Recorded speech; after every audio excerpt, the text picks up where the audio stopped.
Hi and welcome to part 2 of Kitbash vein growth. This is where we left off last time. A quick recap.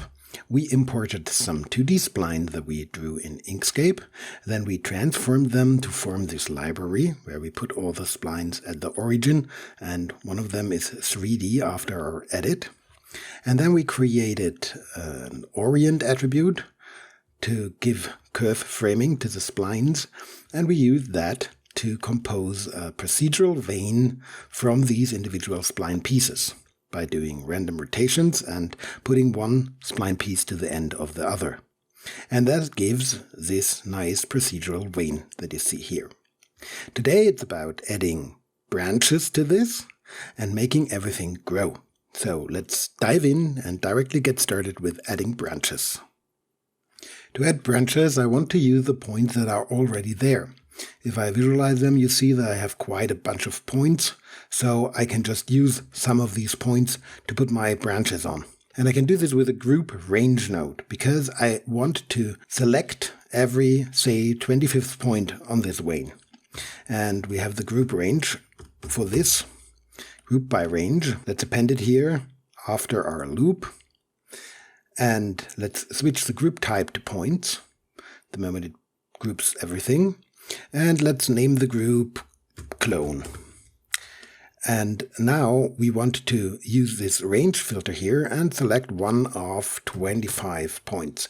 And you see that now every 25th point on my vein is inside of the group. And I want to use these points to put my branches on. So the next thing is that we need a copy to points. And we use these grouped points as template points, but don't forget to specify the group here in the target points field.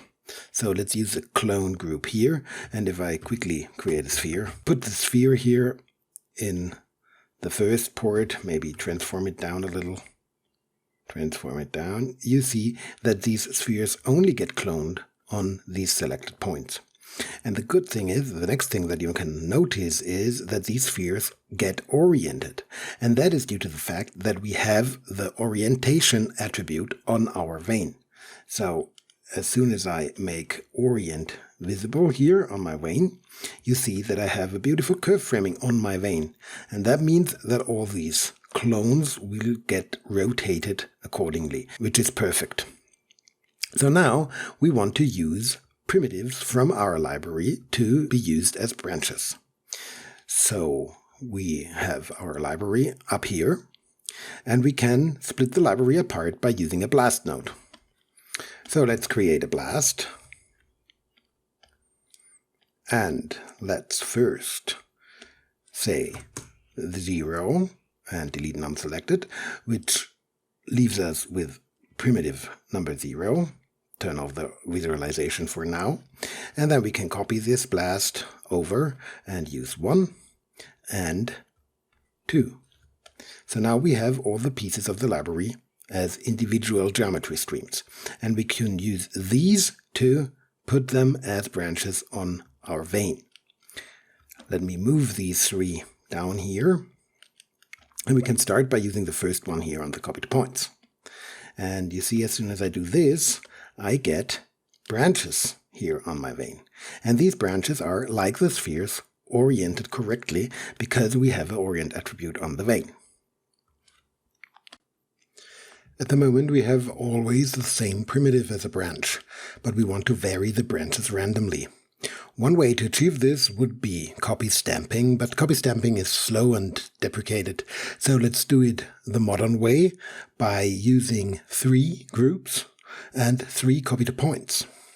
At the moment we have this group here that gives us every 25th point, and we want to split this group into 3 groups on a random basis. So the first thing that we need for this is a random value. So let's create one. Let's create a point VOP. Point VOP and append it here before the group range. And let's call it create my RND, because that is the attribute I want to create, and dive inside. And in here we just want to create a random value for every point.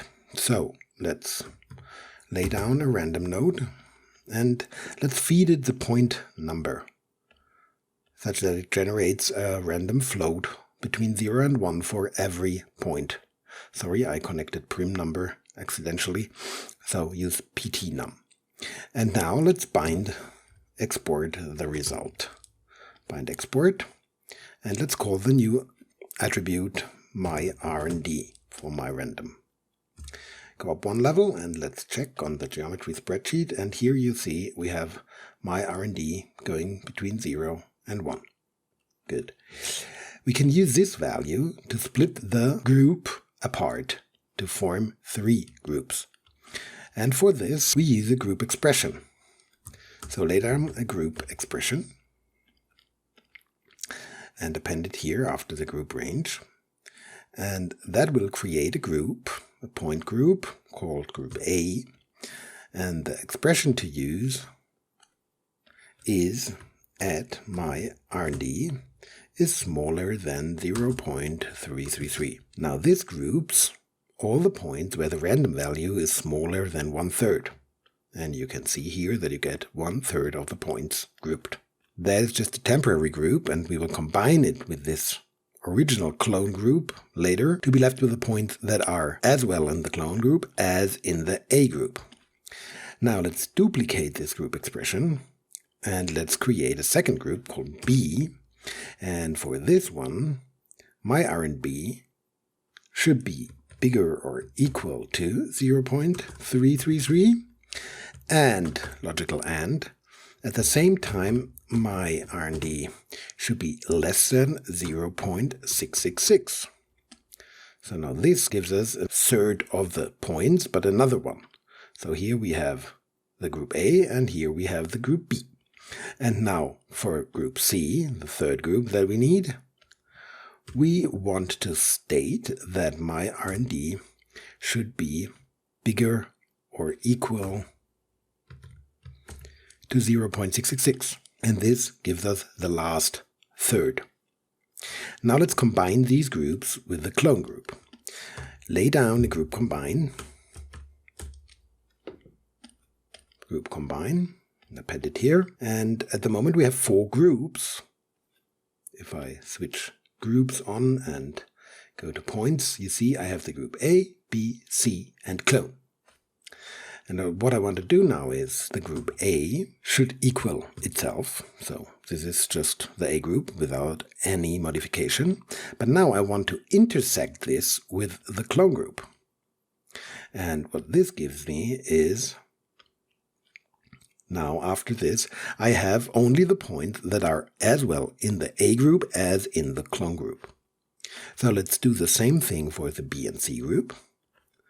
So B should be B, but intersected with clone. And then C should be C, intersected with clone. So now we have a group A, B, and C. And we can use these groups for 3 copy-to-point operations. So let's duplicate the copy-to-points 3 times. 1, 2, 3. Copy-to-points A, copy-to-points B, and copy-to-points C. And let's adapt the groups that these copy-to-points are using. For the first one it's A, for the second one it's B, and for the third one it's C. They error out at the moment because they are not connected to this stream. So let's connect them to this stream here instead. A, B, and C. And now you see that we have our 3 individual copy nodes that are copying branches to different point sets. So now we are just left with specifying different primitives. So for the first one, this is already connected. For the second one, we use the second primitive type, and for the third one, the third primitive type. And if we now use a merge, we can merge together all these branches, and we have all the branches together, like so. And if we now merge the original ring with all of these branches, we have a vein with different branches, as you can see here, randomly selected from the library. Now let's add some geometry to our spline skeleton here. For this I use a sweep node. So lay down a sweep node, and the second input expects the backbone, but the first input expects a second spline. So let's go with a circle for now. It's a very huge circle. Make it smaller by appending a transform. Let's say 0.02 here, and append it here. And you see that we get a lot of cloned circles. And now let's switch to output on the sweep parameters and say skin unclosed, which does not work because the circle is still a primitive. So switch this to polygon and we get flipped geometry. Now append a normal. Like so. You immediately see that the hull of the branches is not oriented correctly.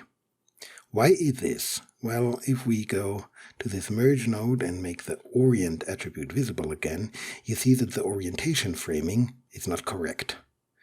And this is because of the copy to points nodes. These copy to points nodes copy all the attributes with the points from the template points.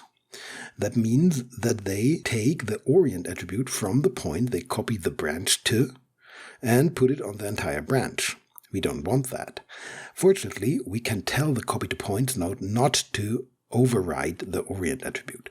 And we can state this here in the to-point field of the copy to points node.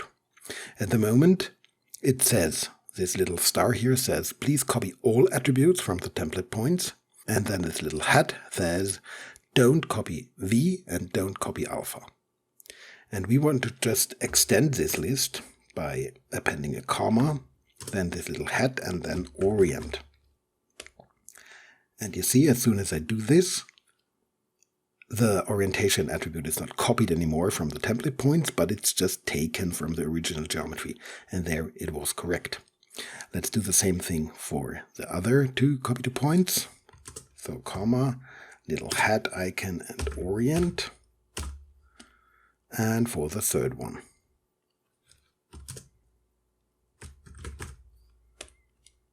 And if I now go to my normal, everything is correct and beautiful, as you can see here. But everything has the same thickness. So let's give the branches a varying thickness, because I want them to be pointy here at the end. And that can be done by creating a pscale attribute. We want to create a pscale attribute on these individual branches before we do the split and all the other stuff here. So let's create a point.vop and append it here after the create orient. So let's put a pscale attribute directly here on the spline library. To create this attribute, we want to use the curve view attribute that is present on the geometry. Here with the resample nodes, we decided to create a curve view attribute, and that is a parameter going from the start to the end of the curve between 0 and 1. And we can use this to now create a pscale varying with the curve. So dive into the point.vop, and inside bind curve view,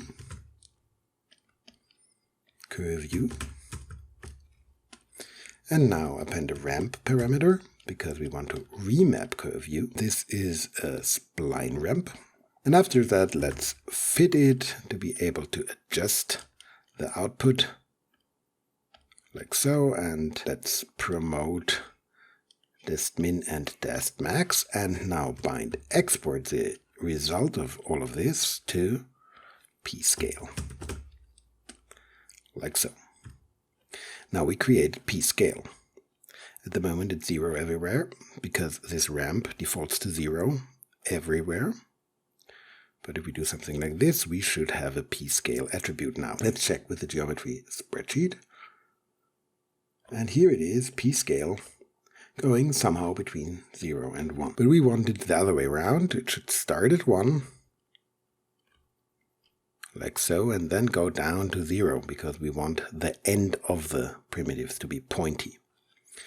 Cool. So now connect this to our blasts, because we want to carry the attribute on downwards. And if I now go to my normal, I see that all my branches here are now pointy. But my original vein vanished, and that is due to the fact that this does not have a pscale attribute. And now that I use pscale, it uses it everywhere, and on the original vein it is defaulting to 0. But it's easy to fix that. We can just put a pscale attribute on the original vein. So let's just say point wrangle here after the loop. That is our vein connected here and down here. Some reordering is needed here in the merge, but that is quickly done, like so. And now we can just say at pscale is 1.0 because it is a float, like so. And our vein is back. But at the same time, the pointiness of our branches is gone. And why is this? Well, it's exactly the same reason as before. The copy to points now copy the newly created pscale from the vein to all our branches. So we have to go into this list here again and exclude not only orient but pscale too, such that pscale is copied directly and not from the template points. And if we do that, then we have the perfect mixture. Let me quickly append it here and on the third one. Now we have the perfect mixture of the main vein having a pscale of 1 and all the branches having a varying pscale. The last thing is to make the vein grow. And we can do this with a carve node. A carve generates a subset of a primitive. And if we put it up here, let's get rid of the sphere and the transform, we don't need it anymore. After the point wrangle, like so. If you make this visible, you see that you get here this first U parameter and a second U parameter that is deactivated for now. Make it active. And with these two parameters, you can just tell exactly which subset of the curve you want to keep. Let's go down to 0 with first U, and now you can use the second U parameter to make the vein grow. It goes between 0 and 1 because it uses the U attribute, as you can see here. And because everything follows after the carve, this works for the entire vein, as you can see. So great, now the vein grows, but there's still a little problem because all the branches are not growing, they are just appearing. So let me go to this merge in front of the sweep just to make execution faster. And if I now vary this, you see the branches appear as soon as the point appears that they are cloned to. That is not what I want. What I want is that the branches grow smoothly with the curve. The problem with this is that I cannot use a carve node on the branches, and that is because I have to put in individual values for a second U for all the individual branches, because I want the branches at the beginning to grow early and the branches later on to grow later. So each branch needs an individual value for second U. What can be done? To find a solution, I went online and I found this thread here on Oddforce where Mavi is giving me a solution. He points out that there is a vex function called adjustPrimLength. But this vex function is not a standard vex function included with Houdini, but it is inside of the groom.h header file. So it's part of the hair tools. But we can import groom.h and thus use adjustPrimLength. And what adjustPrimLength does is it adjusts the length of a primitive by specifying the parameter and the new parameter. So you can just tell the function that the primitive is 2 units long and you want it to be 1 unit long, and it will adjust the length of the primitive for you. And that is exactly what we need. So let's use this inside of a wrangle to make our branches grow. Here this merge is dealing with all the branches, so append a point wrangle after this merge because we want to work on the branches. Let's move this out of the way and let's call this grow branches, like so. But before we type our code, let's think about the information that we need. Well, we need the perimeter. So let's measure the perimeter with a measure node. Append a measure node here. And this is set to type perimeter, and it will create a primitive attribute called perimeter. Next, we will need the length of the original wane, because we want to base the speed of the growth of our branches on the speed of the growth of our original wane. So go up here to our original wane, where the carve is, and lay down a second measure. And before the carve, put this measure, and let's measure the perimeter too. But that is still not enough, because we want to know where on the original curve these branches originate. And this information is encoded in the curveView attribute of the original curve.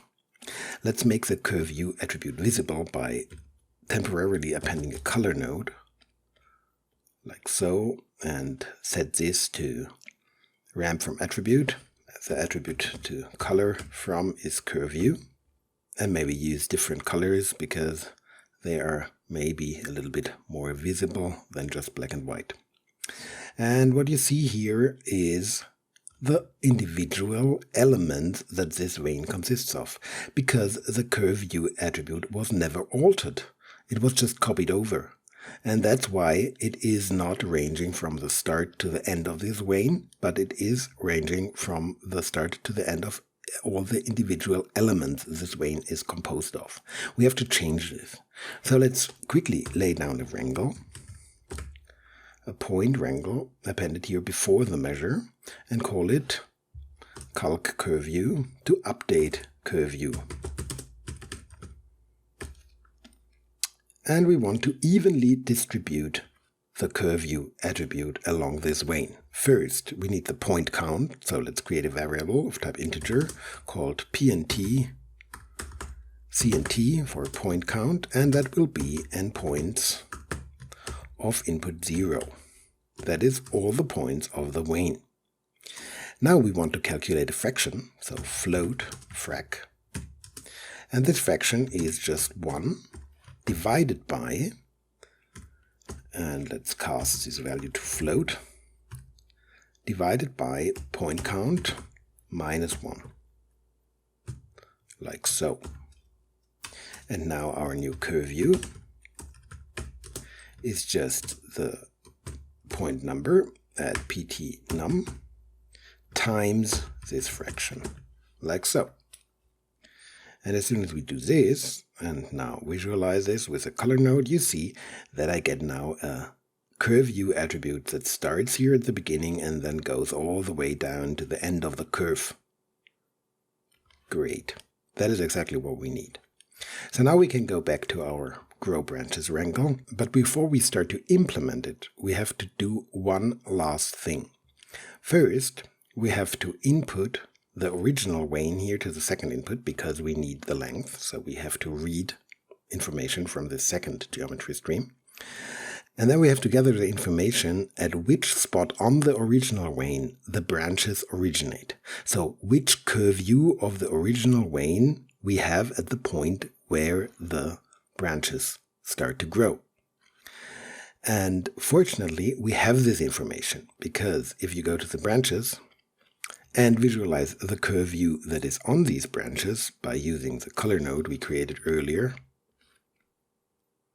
like so, you see that these branches inherit the attribute from the wane. And that is because for curveView, we did not exclude the copying from template points. So curveView is just copied from the original wane. So every point on these branches gets the value from the original template point. That is good. But to use this inside of this grow branches here, which will be a primitive wrangle, so we have to switch this over to primitive because we want to execute it on a per primitive basis, we have to promote this information to primitive level. So let's do this. Create an attribute promote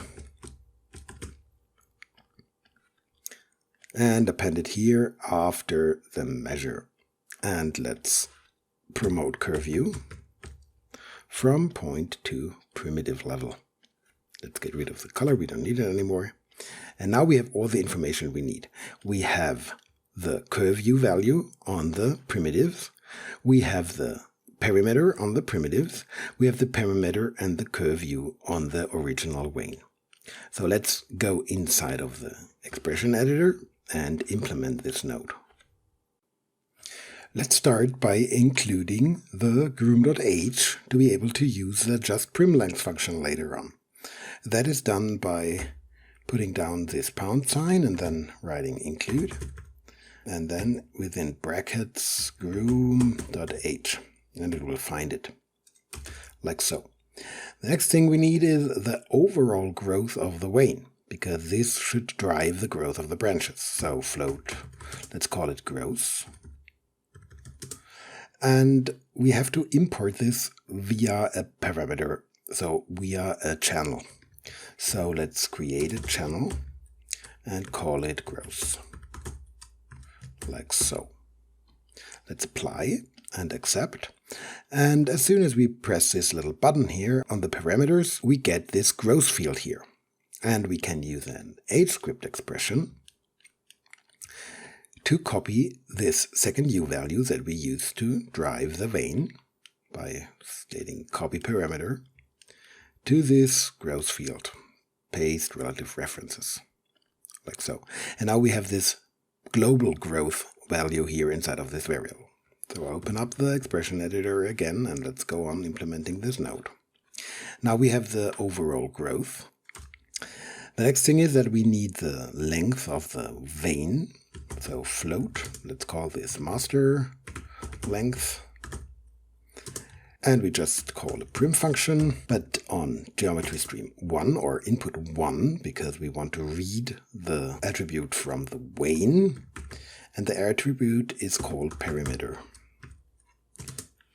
Then 0, like so. Now we have the length of the wane. Now we need a fraction again, so float frac is 1.0 divided by master length, like so. Now we set the length of the wane in relation to 1. And now we calculate a new growth value. So gross, just override what we had before. And we need a fit operation here, like so. And we want to fit the master growth, so growth. And it should start at our local curveview value. Before that, it should not grow, and after that, it should grow. That is the minimum. The maximum is our curveview, the local curveview, but plus the local perimeter. So that means, please calculate a value that starts whenever the master growth hits the curveview value where this branch originates and grow until this value plus the parameter. But we have to multiply this parameter by frac to put it in the same range as the master length, like so. And now we want to map this to our new growth value, 0 to 1, like so. So with this statement, we map the master growth to a local growth. So we say, whenever the master growth reaches the curveview value, please start the growth and grow until our own length in relation to the master length. So between these two values, the start curveview and then the curveview plus the length in relation to the master length, we have a value between 0 and 1. So we can use this to grow our individual branch. And the last thing we have to do is now to use this adjustPrimLength function from the groom.h library that will read geometry stream 0. The primitive is primnum. That is the primitive we want to alter, the currently processed primitive. Then we have to tell the function the current perimeter, so perimeter. And now we want to tell it to change the length to perimeter times our newly calculated growth value, like so. And if you now press apply and accept, we have no errors. And with a little luck,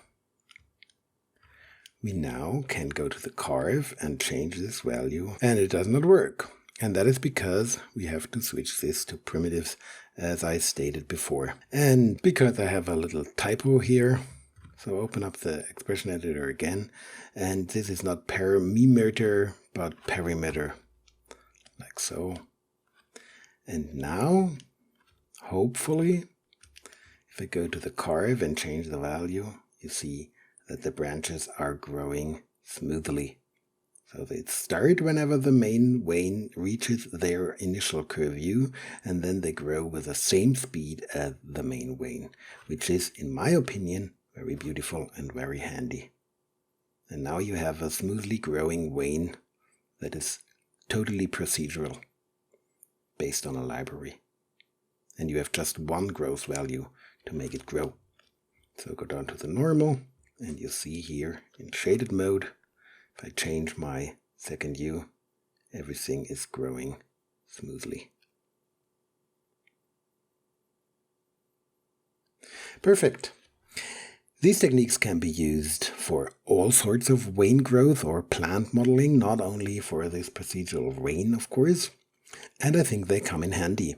Thanks so much for listening. I hope you learned something, and see you next time. Let me say a very big thank you to all our patrons, especially Mohammed Al-Abri, Mikhail Ivanov, Rob Bryant Jr., Rafik Anadol, Chris Hebert, Nick, John Kunz, and Joseph Howard. Thank you so much.